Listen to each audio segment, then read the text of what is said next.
Hey, and welcome into our Week 10 collaboration edition of High Point Sports. I am Jesse Moeller, the Seattle Seahawks correspondent, and I'm with Amit, the Washington Commanders correspondent. So why don't you introduce yourself, my friend? It's nice to meet you. Yeah, hey everyone. I'm Amit.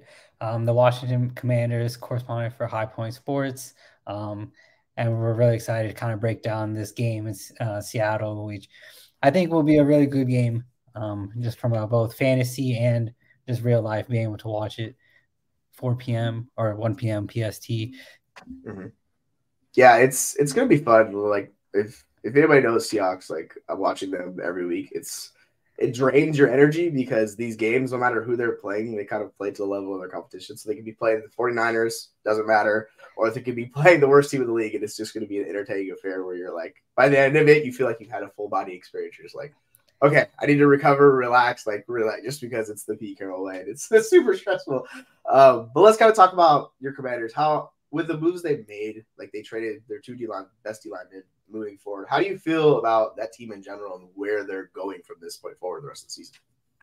Yeah, so I think specifically with like this matchup, I think if we had Chase Young or Montez Sweat, I think there's a good chance the Commanders can steal this win. I know there is also this kind of crazy road record Commanders have against the Seahawks. I think we won the last four in Lumen Field, but I think without them, and the O line for the Seahawks is banged up. I think the defense is going to struggle, but I think that kind of goes back to the main point is, obviously everyone knows a big story. Commanders have a new owner. Ron Rivera has been the GM for the team for the last 4 years. So now we actually have someone new in charge of kind of analytics and kind of football operations that effectively he made those decisions to trade away Chase Young and Montez Sweat at the trade line, looking at, the value of those draft picks. So obviously it hurts on our team this year, but I think moving forward, it's a positive show that there is a plan. We're not just going to kind of be stuck in kind of chasing, that seventh wild card spot that we have really kind of built our goal as in the season. Now there's a real plan to kind of build like a legit contender, even if that takes a couple years.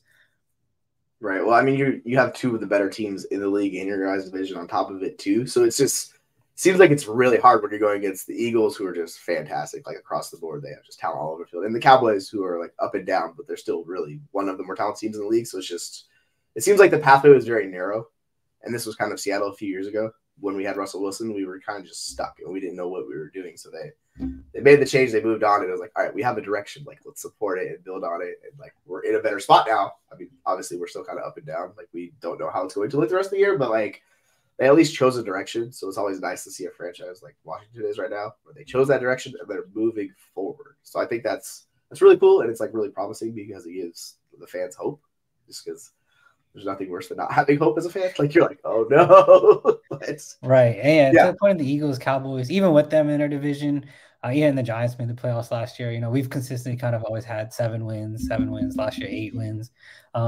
So, not too far off, but, ultimately looking at the NFC, right, there's really not a lot of franchise quarterbacks. There's not, a lot of the best teams in the league, right, are in the AFC. So deciding to kind of get some more draft picks and, make some maybe bigger moves this offseason, I think is definitely a smarter choice to set the team up for success in a weaker NFC right now.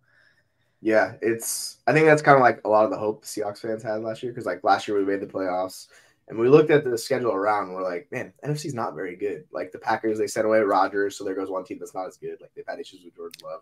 And it kind of opens it up. It's like you have a few elite teams at the top. You have like San Francisco, Philadelphia, and you have a couple other teams like kicking around. Like the Lions are right Right. there, who the Seahawks played pretty well. So it's like, hey, how about that? But yeah, outside of that, it's really just you don't really know how the NFC is going to shake out. So it's going to make for an entertaining rest of the year. And I think the Commanders can kind of play spoiler to a few teams because of the offensive talent you guys Definitely.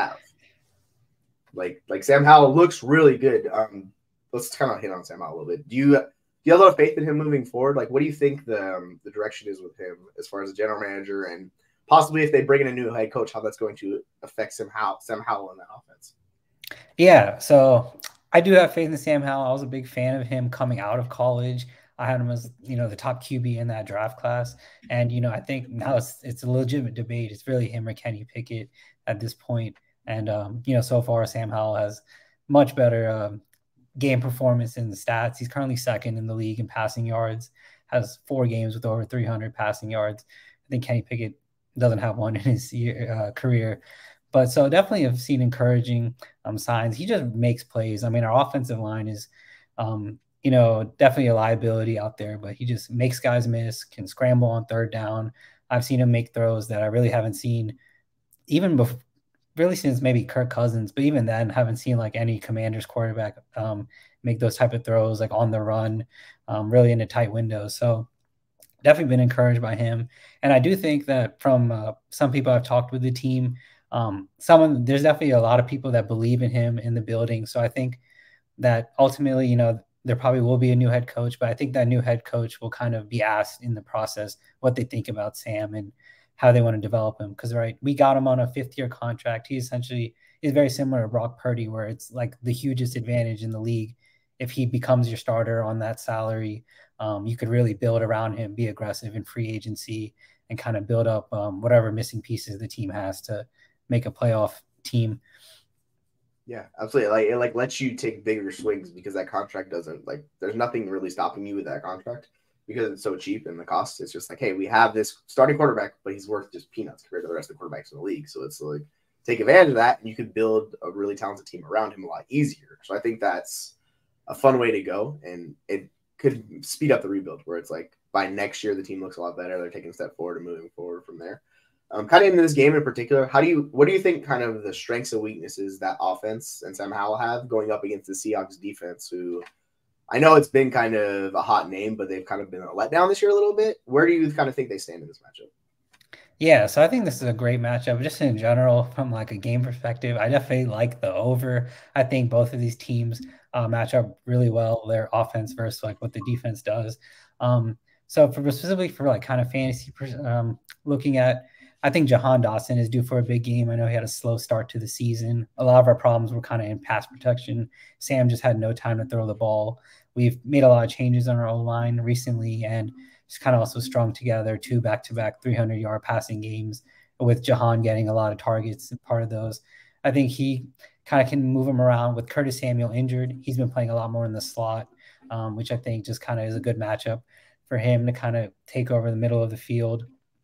I like, obviously, Terry McLaurin's a big part of the offense, but I actually think he'll have a quieter game, kind of just going with some of those outside corner talent that the Seahawks have, and kind of see him kind of being a decoy. Kind of also Logan Thomas, we love throwing to the tight end. There's so many plays designed for him. I think, if you need a flex option, he definitely will get, 6-7 targets, and always is a good red zone threat for us.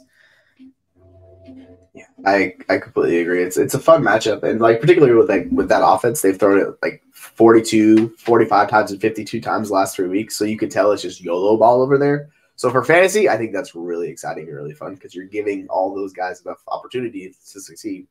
And on the flip side with Seattle, it's a little bit different, right? They've more struggled offensively, where our defense is almost last in the league in third down percentage allowed, so we're struggling to get off the field. Same thing offensively, we can't sustain drives. We struggle on third down again for success rate. So those two things are the biggest thing hindering the Seattle offense and defense. Obviously we have the skill position talent, we have the players, everybody knows them. DK Metcalf, Tyler Lockett's been just a really good NFL wide receiver for a long time. They're bringing in JSN. He had 41% first target rate last week, so that's something you want to see moving forward, where he's actually being involved in the offense more. And that might have been game script because they were down by a bajillion points, it felt like, in that game against the Ravens. It did not go according to plan, so we'll see. But against this defense, the Commander defense that does not have the same talent, right, it'll be interesting to see how they stack up, or if it's Pete Carroll's hey, guess what? We are just going to pound Kenneth Walker, Zach Charbonnet, and just grind it into the dust in this matchup, because they probably feel like they have an advantage there. So watching those two go, I think I have Walker as my RB11 this week. I have Charbonnet as my RB30. So both guys are usable. But it's just interesting enough, your guys' rookie corner, who they've decided to match up against AJ Brown solo coverage twice, which I don't know why they did that, but it was obviously DK Metcalf is not AJ Brown, but he is a big physical specimen. And the size difference alone, if they're matching him up in solo coverage against DK, I think that's something they can take away. So it'll be interesting to watch how they line up. And as a Seahawks fan, I'm in command coverage. I would love to see that, because is DK Metcalf. He's like the biggest wide receiver in the NFL, so it'll be fun to see how those usage and the target rate goes in that game. Oh yeah, definitely to kind of piggyback off that. Yeah, I definitely think DK Metcalf is due for a big game. Like I said, I think just in general, number one receivers are feasting against the secondary. Everyone kind of think has had their best game of their season. But I have JSN on my fantasy leagues. I have Nico Collins injured. If you have T. Higgins or someone else, I think he's definitely a good start this week. The Commanders kind of struggle in the slot. I think, also we kind of just see him after that wrist injury starting to get a lot more comfortable, getting more targets. I think he has a good chance of getting to the end zone, as I could definitely see him being matched up on a linebacker and being a mismatch problem for us. Yeah, it's nice we finally have Charles Cross back healthy. Abel Lucas, our right tackle, he's coming back, and so we're not depending on a 42-year-old Jason Peters to man the other side of the line. Like, when you're depending on a 42-year-old man to play offensive lineman, that's just a concern. Like, they brought him in, they needed a body, and it did not work out. So ideally, if Lucas comes back, like, they have the bookend tackles, which, as you saw at the beginning of the year with Seattle, that was a big problem for them. They could not protect Geno Smith. So they had to do a lot of underneath stuff with JSN, and it really didn't work out. So, like, finally having a healthy line, it's going to allow them to more push him downfield and take bigger shots. So moving forward, and I mean in particular in this matchup, because Washington's defense has struggled, I think it's going to be like you taking the over. I like taking the over. Sorry about that. That's my daughter. That's what she does. But I think it's a good matchup to kind of take and look for points, because both teams should be able to produce fantasy points in this game. So it's going to be a fun matchup, like on both sides of the ball. Let's hit on your res running back, because I'm very curious how you see this running back room shaking out, particularly with Washington being an underdog in this matchup. Are you kind of chasing the Antonio Gibson pass catching usage, or are you going to trust Brian Robinson and like the carries they're giving him on the ground? Yeah, so in fantasy, I think a lot of people were kind of very excited. I know there was some like tidbits on the offseason about the Commanders wanted to use Antonio Gibson a lot more, but that really wasn't that true. This coaching staff really has mixed feelings about Antonio Gibson. Truthfully, I don't think they really do like him. He has problems with fumbling the balls a lot. He doesn't really hit the hole inside the tackle. He's actually a converted wide receiver to a running back. So Brian Robinson is the guy for fantasy. If you can trade for him, I think we do like him. If we get in the red zone, he's the person they were going to give it to the ball. They want him and get the touchdown. In terms of trailing, though, the last 3 games, the Commanders have actually led the whole game. Like, and people, you kind of see those passing stats, and it's kind of surprising. Even with the lead, we like to pass early and often. So I think Antonio Gibson might be able to get some catches. I know he did. I think Brian Robinson came out for a little bit last week, and Antonio Gibson had some targets. But in terms of just this game, I would definitely like Brian Robinson. He really has the higher upside to get a touchdown and, like you said, a high scoring game back and forth. If we get into the red zone, definitely like his chances of falling into the end zone. And just kind of moving for the season long, I think Brian Robinson is definitely the guy to have. He's also been getting a lot of usage in the passing game. He did that at Alabama. He didn't do it last year, but he was also recovering from getting shot. So that was just like a thing that I think Antonio Gibson is definitely someone, as a Commanders fan, I'm not very high on. Don't have him in fantasy leagues, and would definitely caution from trying to start him this week.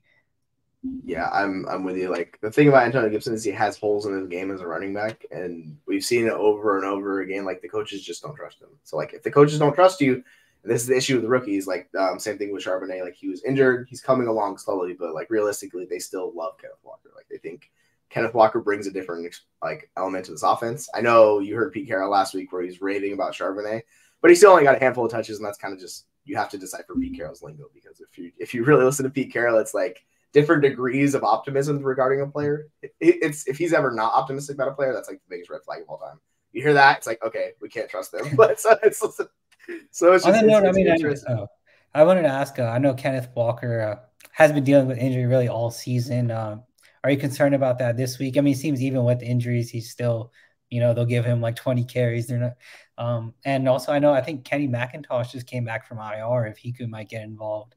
I know he's one of those guys Pete Carroll also did rave about in the offseason.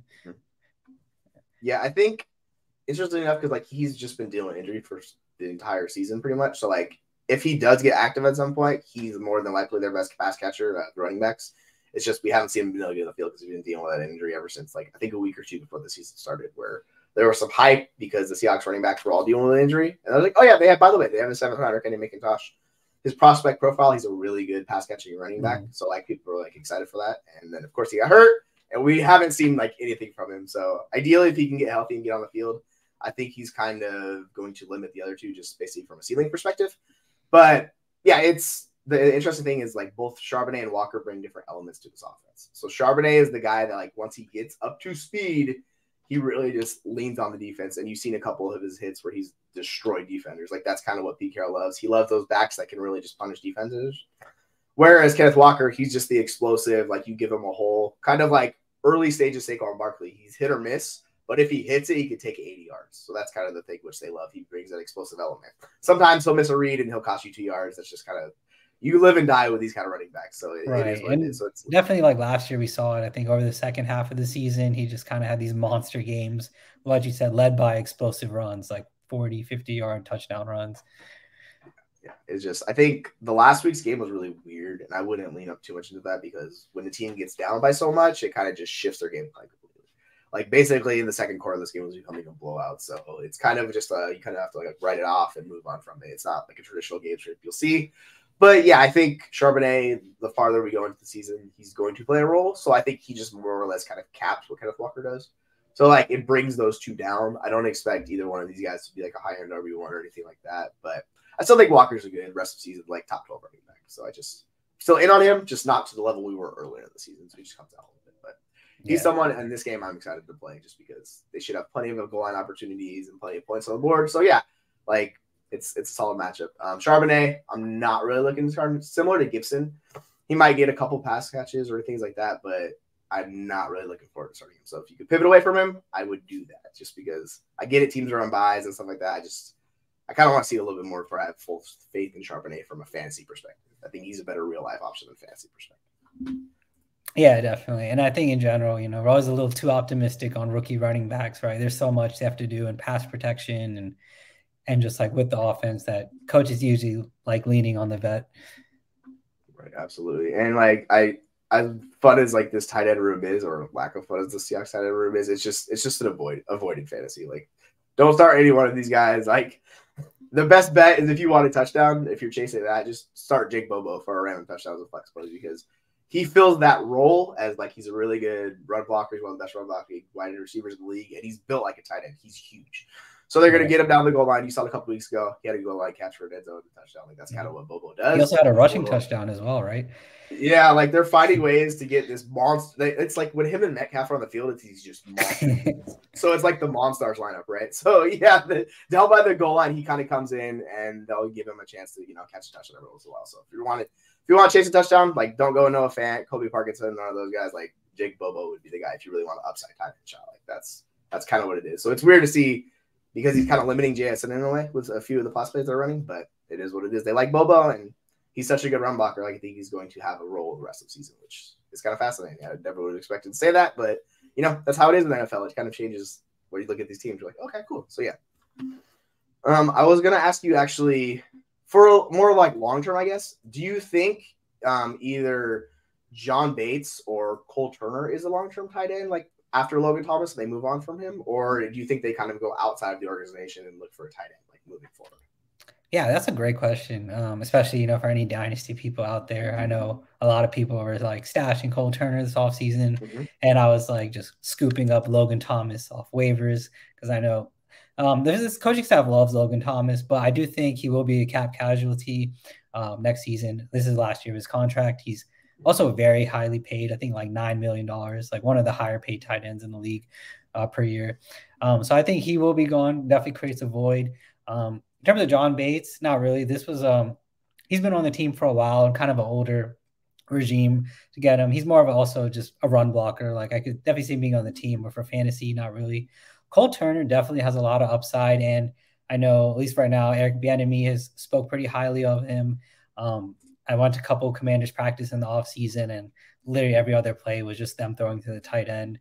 It is like something that the offense likes. So I think Dynasty is definitely an interesting person to get, but I also do think that there's a high possibility that we draft a tight end in this upcoming draft, especially figuring out, what direction the offense wants to go. But right now it does seem like Eric Bieniemy does have the inside track, and we obviously know what he did with Travis Kelce and just like featuring a tight end in the offense. So I probably would say a rookie or a free agent would probably be the premier tight end. But in general, I think also like Commanders tight ends is not great because we do like 12 personnel. We like throwing it to multiple tight ends, kind of similar to the Seahawks, where it kind of like kills everyone for fantasy. Kind of like best. Like I really like Sam Laporta, have him in Dynasty League just because I know it's like he's the guy in the Lions. You could trust him to get targets. Whereas other teams, even like the Falcons, when there's two tight ends getting targets, that's when it's just like an avoid situation.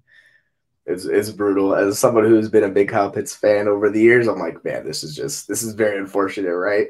But yeah, it's nice. Like we have these young rookie tight ends. So I know off screen you were talking about possibly Brock Bowers going to the Commanders, and I think that's a fascinating like nugget to take away. If that actually does happen, that'll be very interesting. And if they keep this pass rate up, like Brock Bowers is walking into one of the better situations you could possibly do for a rookie tight end. So yeah, and even historically, like across different coaching staffs, like the tight end is like been a feature person in the Washington offense, from Chris Cooley to Jordan Reed. We had Vernon Davis. Now it's Logan Thomas, but like, the tight end is always a big staple of the offense, no matter who. But especially now, kind of like seems like tight ends in general are being used more in the passing game. Would definitely be a perfect match. Yeah, I like just in general tight ends. Like I'm a sucker for these elite tight ends. Like I've been trading for Mark Andrews in Dynasty Leagues nonstop lately, just because for some reason he's undervalued. But that's kind of like going off on a little tangent. For like the defensive side of the ball, who are some players that Seahawks fans should really look out for in this matchup that the Commanders like that you're impressed with? Yeah, so right now Kendall Fuller is like, I think PFF has him as like one of the top corners. He's playing at an elite level. If people don't know, he was drafted by the Washington. He left. He went to the Chiefs and won a Super Bowl. He had a pick in the Super Bowl against the 49ers, so Seahawks fans will like that. And then he actually came back to Washington, and he's played really well for us. He is definitely a number one corner. Not the biggest guy, so I don't really – I'm curious to see who he matches up on all game. I would imagine our other cornerback, Benjamin St-Juste, has also had a good season. I imagine he's a lot bigger. I imagine he would play against DK Metcalf. Maybe Fuller would play against Lockett. Obviously, we also have another rookie cornerback, Emmanuel Forbes, who has struggled, but just played his best game of the season last week. It was a little hard to judge, as it was the Patriots wide receiving core. So those are definitely the three in terms of, we talked about, definitely seeing this game being kind of like pass heavy both sides. Cam Curl, our safety, he's really big in the run game as well. I imagine if the Commanders do kind of contain or stop the run game, it'll be Cam Curl and Jamin Davis, that our linebacker, that have a big game to kind of stop with those explosive runs. Yeah, those are I do like those players. Like it's fun when you're not like familiar with an organization to hear someone's perspective of the guys to like watch out for. So you kind of keep that in your back of your mind, and you go, oh wait, is that Jamin Davis? Like, oh yeah, I saw that on the show. You know what I'm saying? And you see that, and you're like, oh, that's cool. So on the flip side for Seattle, actually, give me 1 second, I'll pause it. Yeah, so I think for the Seahawks perspective, some interesting people to take away are Boye Mafe has been one of the best pass rushers as far as getting pressure rates on the NFL quarterback. So like Commanders fans should watch him. He's been very good. He's a little bit undersized. He comes off the edge. He's not big. Like when he was drafted, he was outside linebacker, and they're kind of converting him into fit the defense as an edge rusher. So he's one to take away. Tariq Woolen has struggled this year, so he has one of the worst. If you're going by PFF pass grades, like it's been pretty brutal for him this year. So they need to fix and figure out what the issue is, but it's not been good, and that's been part of the problem why they've struggled so much on third down. The addition of Bobby Wagner kind of looks like the old stud that he's been. So you'll see him make a ton of plays in this game where it's just like Bobby Wagner's a Hall of Fame player. Like it's, even though he's reaching the end of his career, he still has that factor where it's like that. And the other guy, besides Leonard Williams, like he's the fun addition. So it did not go great week one, but keep an eye on him. He's going to anchor the middle of that defense and really put pressure up the middle, making it hard for like Brian Robinson to get rushing because he just clogs up the lane and makes it issues. And then lastly, it's why am I blanking on his name right now? Okay. Sorry. It's Devin Witherspoon. It's Witherspoon. He's a stud. You'll see him make a few plays where he flies. Like he literally, his explosion is some of the best I've ever seen from a corner. Like his start, it just takes off. So he's going to come at people like a missile, and he's not big, but he literally lays the hammer. So I think that's why Pete Carroll was so excited to draft him at number 5. Is just he just plays similar to people probably remember Earl Thomas. He plays with that similar mindset where it's just ball all the time. Like he eats, just loves football. So keep an eye on him. Like Witherspoon's just a fascinating player. And I know we were a little bit disappointed when they didn't get Jalen Carter because he dominated for the Eagles so far. But like Witherspoon fitted exactly what the Seahawks needed because their back end was struggling. So getting him into that defense, it makes a world difference. So he's going to make life a little bit harder. They don't necessarily line them up where they match them up one-on-one, you know, with like McLaurin or Dawson or things like that. They kind of take sides of the field. So like when they're on that side of the field, they're going to match up. It's going to be an interesting like one-on-one combo to watch, and that's going to be one of the more fun matchups I'm going to take away from this game. Yeah, that is definitely interesting. I'm definitely excited to see whenever McLaurin goes on that side, matches up against Witherspoon. Last week, he got the best of the Patriots corners on a couple of plays, just completely beat them on the route, which was a huge on third down. So I think that really will be the key to the game. As you mentioned, we do pass so much. We really do. Just kind of our offense is built on, you know, our wide receivers just going out there, winning their routes and getting open for the pass, even across the middle of the field. Yeah, absolutely. And I'm a little disappointed that Christian Gonzalez was injured and he's out for the year because I think that would have been a really fun matchup to watch. Terry McLaurin, one of the best wide receivers in the NFL, go up against one of the young, promising corners in the league. So, like, he gets that last week. And, like, there's times – McLaurin's just too good. Like, there's times he's going to win no matter what because he's a very good wide receiver.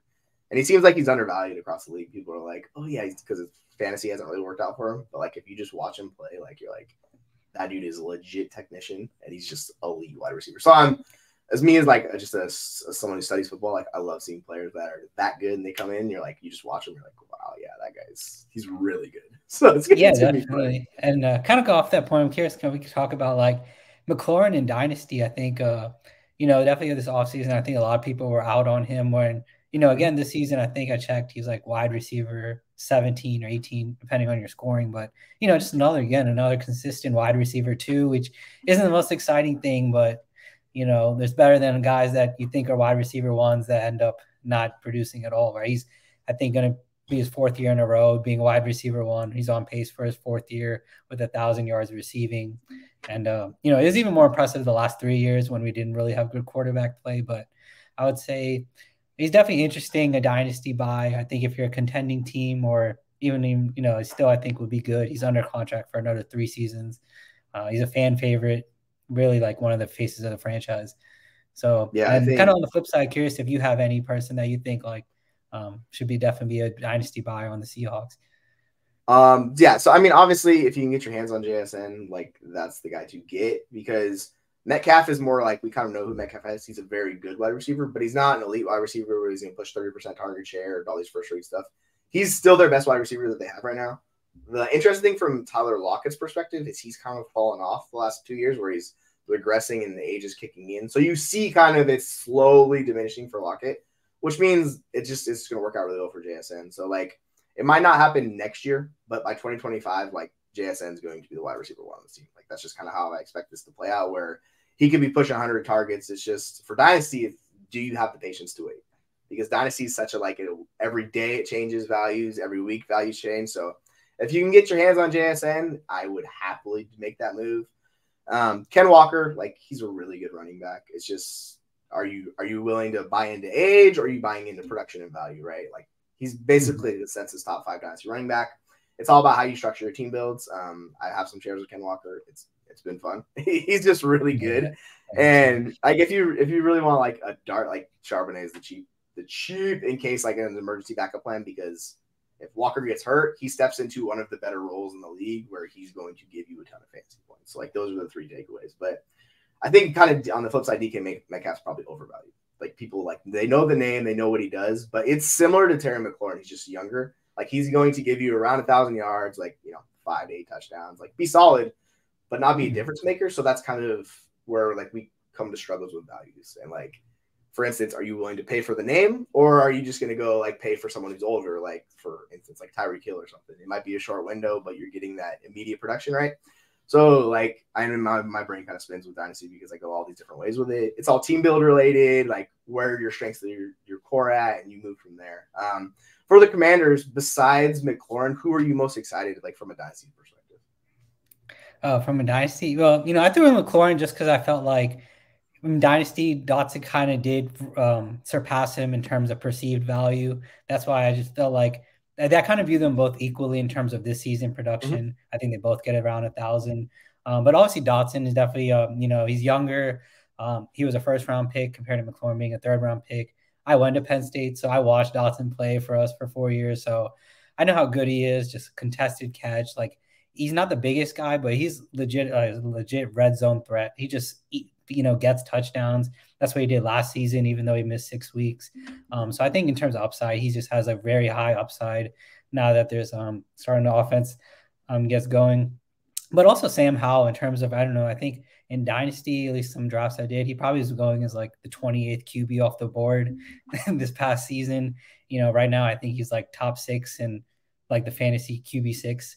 And a lot of people are probably still like trying to sell him. They don't believe like a 5th round quarterback will last or a new coach will draft someone else. But everything I've heard is that the team really believes in him, and they'll basically will make sure that the coach is on board with Howell too. So I think he's definitely a buy for fantasy. I'm not really sure what his value is right now, but if it's less than like a late first, if you can get him for a 2nd round pick, I think it's a steal. Is that the kind of cutoff line for you? Like he's not worth the first, but like anything lower than that you would pay, or would you like Oh, if I you're would pay a first, definitely. I mean, okay? like I said, he's the QB 6 right now in fantasy, and this is with a terrible offensive line. Even Dotson wasn't really involved early in the season. Just talking about like there's a lot worse. I mean, people were buying Jordan Love, Kenny Pickett, etc. Mm-hmm. for first rounds this offseason, and I think he's clearly passed them in fantasy and even real life, like safety for an NFL situation. Yeah, I think it's just the whole mystery box surrounding him and that organization is the only question mark. Like if you had the head coach, like they brought in the head coach they had a few years with, and like people believed in that, then yeah, absolutely. So I think that's the whole discussion is like if you're willing to do it and you believe in it, then yeah, throw the first at him. If not, like I think he's kind of gives you that interesting pivot point where you can move him for a first because a few of my leagues he's been going in that late first range where people are like, all right, I want a first. And people are like, nah, it's too much. Like I don't want to spend it. Some people do and some people don't. So yeah, it's just interesting from a dynasty perspective with quarterbacks. You don't have that, first round security, right? Because he's a late day 3 pick, kind of hurts their value. So I think that's the fun discourse and dilemma with him in particular, because like a lot of dynasties or super flex leagues, they're not one quarterback. So it's different from redraft. So these guys hold immense value. Like you're talking about Jordan Love going for a first, which was interesting. I sold him and Hollywood each for a first in the league earlier this year. And I was like, cool, take it. Like this is all yours. Like have fun with that. But yeah, I think Howell is by far the most interesting dynasty asset of all of these guys, just because his value can go up or it can tank. Like it's going to go all over the place. So depending on your league. Yeah, I mean, just kind of finish my point. I mean, like I said, I mean, I definitely try to make the case for like he is a buy just with his upside, but I think also he's a late round pick, but people remember that Kirk Cousins was a 4th round pick for us, and we had no problem making him like our clear starter, right? Like, just in terms of organization, I think, like I said, I definitely do think he'll be the starter next year, right? Which kind of you can see guarantees him to be like around a 1st round trade value. So I think if you can get him for less than that, like, definitely would be a good thing to buy him right now. And then even if you don't want him, you could trade him in the offseason probably for a little more than you can pay right now. Absolutely. Like right before draft season, like that's the dynasty. I'm in like 20 something dynasty league, so dynasty is very much a part of my life a lot, like more than I want to admit. So yeah, it's gonna be that offseason is gonna be fun. Is there let's kind of like wrap it up on this. Is there anything you want Seahawks fans to kind of like know about the Commanders just going into this game that they should look to take away? Yeah, definitely. I think the biggest thing is obviously, the Commanders have not been good for a while, right? There's a lot of other things that went wrong with this organization. And like I said, I've been talking a lot about Sam Howell, and people might be doubtful of what I've like been praising him. So don't be surprised when you kind of are just watching your defense and Sam Howell just making play after play. Like I said, like I'm saying this as someone who's watched every game. Like it's extremely impressive the throws he's making, like on the run, people in his face. He is throwing it 40 yards downfield on a rope. And so it's not, so don't blame the Seahawks defense. Like he's actually is pretty good. And don't be shocked if this is a close game. Like kind of wrap my game prediction. I think it's 31-28 Seahawks, but I think the Commanders do cover even on the road. Yeah, I am with you. I expect the Commanders to push the Seahawks defense, who has been somewhat of a disappointment this season. I expect that offense, as long as, because Sam Howell's cleaned up his sacks lately, and that's like the biggest difference I've seen from him. So if they clean up their sacks and he doesn't get sacked 6 times like he has early in the season, like they're going to score points, they're going to put up yards. Like they have too many good skill position players for that not to happen. So yeah, I'm right there with you. I expect close game because it's Seahawks. Like that's what we do. No matter who we're playing, except Baltimore, I guess. But I'm expecting a 27-24 Seahawks win. So it's going to be like if we're both taking the over in this game. Seahawks are a 6-point spread. I expect it to be closer than that favorite. So yeah, it's going to be a fun game. Like I'm really looking forward to this matchup between these two teams. There's just going to be lots to take away. It's going to be a fun Sunday afternoon. Like the 125 start, a little later. You get to relax, enjoy it, and just have some fun. So yeah, for us, all our games are usually 1 p.m. Eastern. So that's why I'm excited to, actually have a 4 o'clock game for us. So, watch a different game in the morning and just kind of nice like a treat. Because usually here on the East Coast, the 4 o'clock game, we don't really get them. And if they get them, it's not great, the matchups we get. We usually have to get someone affiliated with the Jets or the Giants. And so I'm excited. I'm sorry. that's rough. But yeah, why don't you let everyone know where they can find you at all your content? Yeah, so you can find me on Twitter or X at NextMediaXYZ. If you're a fantasy player or want to know about Commanders, make sure to follow us. That's the best way to get all your content. Yeah, absolutely. And I am Jesse Muller, aka JMuller5. You can find me on all the social media platforms. I am your Seahawks correspondent for High Point Sports. Next Media XYZ is your Commanders correspondent. So we want to thank you for joining us today, and we hope you enjoyed this Week 10 matchup between the Seahawks and Commanders, and we'll look forward to talking to you all next week.